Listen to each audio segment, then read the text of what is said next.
Hi friends, and welcome to Crumbs from Gerard.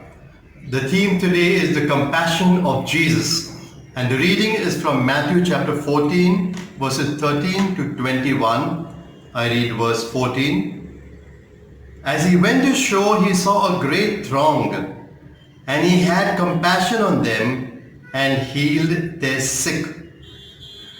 Jesus just got the news that Herod had put John the Baptist to death.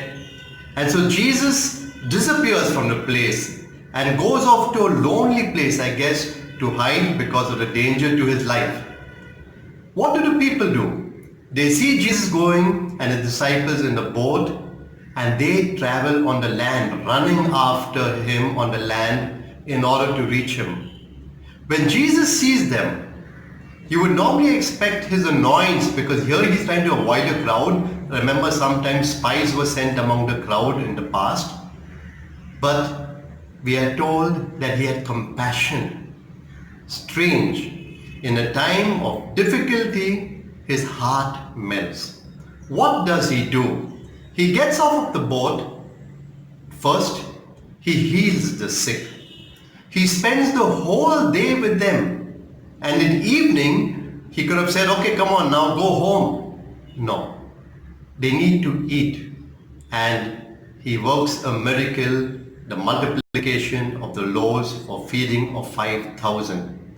Now you can see the further compassion in the little acts of kindness. He tells them to sit down on the green grass.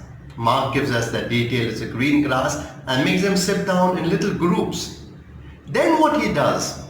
He works a miracle. Now, normally when you do some great act, you're not bothered about a little thing. You tell people, you don't worry, I'll take charge, okay, all that you can do so I can get the name. No. He takes what they have, their 5 loaves, their 2 fish. In other words, let us do this miracle together. And then he not only gives them food to eat, but we are told it's like a banquet. And 12 baskets are left over. So you can see the compassion, the kindness of Jesus going on and on beyond what is expected. All in all, the compassion and kindness to unexpected guests. And so now put on your thinking caps. You may choose one of the following. An uninvited guest turns up at your house. What would you do? A. Tell a family member to say you're not at home. B.